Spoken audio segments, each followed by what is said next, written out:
There are 4 statistics that show the real issues for women and girls in Fiji. We have double the global rates of violence against women and girls. 72% of Fijian women experience one or more types of violence in their lifetime. Fiji has 50% unmet contraceptive needs, which means women cannot negotiate over their sexual relationships with men and are suffering due to that.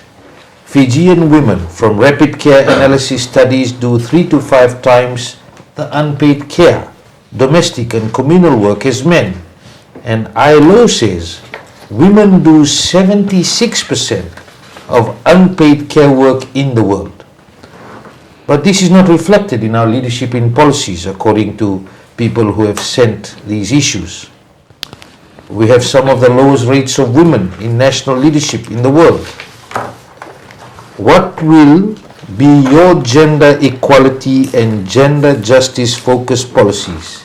Please be specific. Unity Fiji. Thank you very much, Vijay. Unity Fiji is looking at, I think we go back to, if I may take it a little bit back, to women representations in Parliament. I think the fact that we don't have too many representations of women in Parliament, we do have, but they haven't really met the 30% that we had pledged in the Beijing Platform for Action, where if we see the figures so far, they have moved from 4.3% in 1995 and we're sitting at 21.6% in 2020. The reason I raised that is I feel that because we don't have an opportunity to have our voices heard and very minimal representation in Parliament, it could be one of the reasons why. I'll come back to my question. What will be your gender equality and gender justice focused policies? Specific.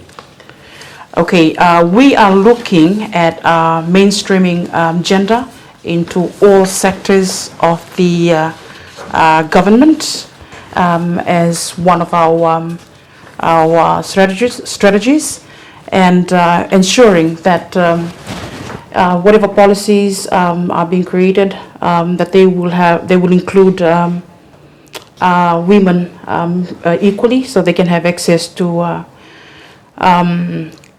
equal opportunities. The reason I am saying that is because if we're looking at the stats that you've given us, it really shows that we are not really properly addressing issues, or maybe the effectiveness of working with NGO groups that can help us,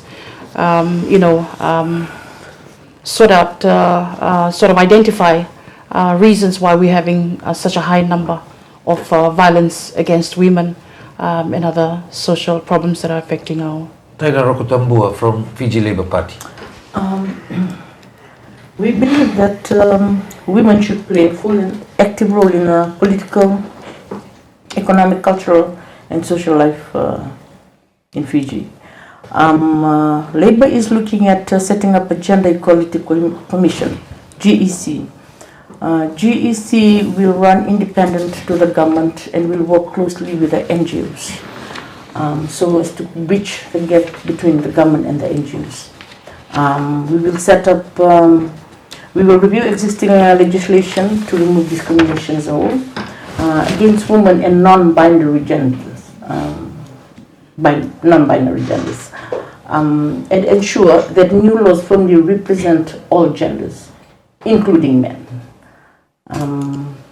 We will also ensure that women in formal sectors are paid statutory wages. And with that, we believe that family courts should be well resourced to effectively deal with reported cases to ensure compliance. We should also introduce some kind of mediation services. Usually, we have a very, what can I say, dictatorial, I think, or right now, where when there's adversary in the family, men are quickly taken, locked up, keys thrown away, and it is the children that's been penalized. We believe that we should introduce a mediation center where this adversities needs to be addressed. So we can always give a second chance to a family and don't break them up unnecessarily just because of a living misunderstanding. On to NFP, Lenora. Thanks, Fiji. So the NFP's vision for domestic safety and empowerment of women and girls is through, again, as I said before, partnerships with NGOs and groups that have been working in areas that pertain to domestic violence, not working against them as this government tends to do. We also want to do this through targeted legislation, community engagement, and the support to reduce domestic violence and abuse of women and children. We need a strong government support for NGO advocacy. Education, I think, is very, very important. We need to be talking about domestic violence in our schools as well.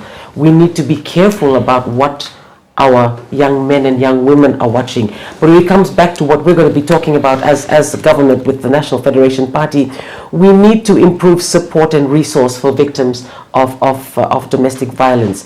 And we also need to be developing local training and entrepreneurship, building around supporting women in independent income generation so that they themselves are independent and not therefore dependent on perhaps abusive partners. Lina Tambuya of People's Alliance. I think just adding on to what Lenora has shared, we pretty much quite similar in terms of the empowerment of women.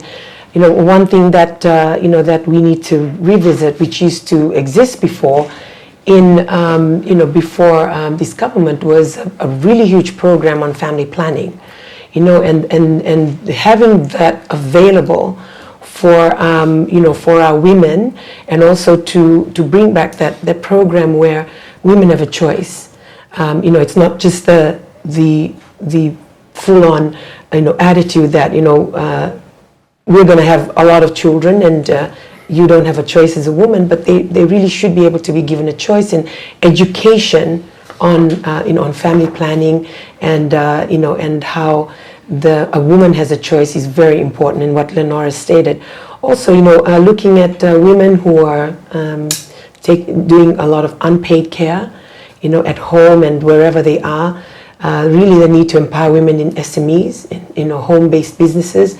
We saw a boom of that during COVID with women who are at home that just came out with these amazing talents, and we need to build on that. We need to build on that, and there has been a disconnect so far for those that have really come out during COVID. There hasn't been much of a program to take them to the next level, and I think we need, as a government, we are committed to looking at that, to empowering these women to take their their businesses to the next level, so that they're not just dealing with unpaid care. They also have businesses that they can run from home to sustain the income, a second income, in order to afford their families, as well as looking at equal employment opportunities, where the workplace is a place of equal employment. And so we need to be able to inculcate that in our workplaces for our employers, that if they're employing a man, then they employ a woman.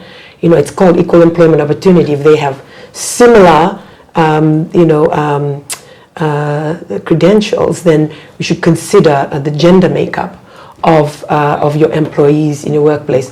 I'm very proud, to be in the party, the People's Alliance, where our leader has obviously, put forward the need to have a woman leader in the party. And so, as the deputy party leader of the People's Alliance, I'm very grateful for that. And so, I think it takes male advocates, because men dominate leadership, male advocates to stand up for women and to prop up women as leaders, and that's what is needed to, and it needs to be something that we continue to educate our men on and our boys on, about how to respect women, and how also to raise our boys so that they're not turning to pornography, they're not turning to substance abuse, but they are finding other meaningful ways to occupy that time, because there's anecdotal evidence that pornography is contributing to violence, to sexual violence against women and children. So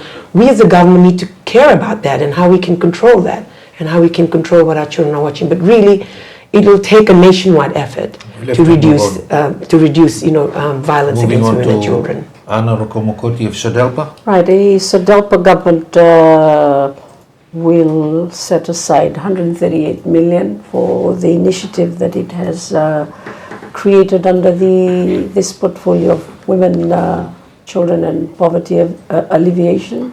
So some of the initiatives that SODELPA will come up with is the poverty alleviation project, increase grants to NGOs, review the monitoring policies, establish disability tribunal, establish fusion centers for SMEs by vulnerable groups, women economic empowerment, promotion of women leadership in the public sector and parliament, advocating zero tolerance on violence against women on men, domestic violence helpline to be set up. And having stated all these initiatives, I think it's also important for me to respond something that was brought up by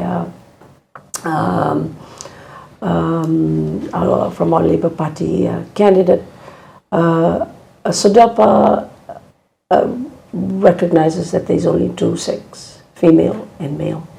Having said that, this is, you would appreciate that SODELPA is founded on many universally accepted principles and fundamentals, but two main one being the Christian dynamics, the teachings of the Lord Jesus, and the Vanua concept, the Vanua and everything that it represents. So I think it's important to also say that SODELPA believes in equal pay for equal work.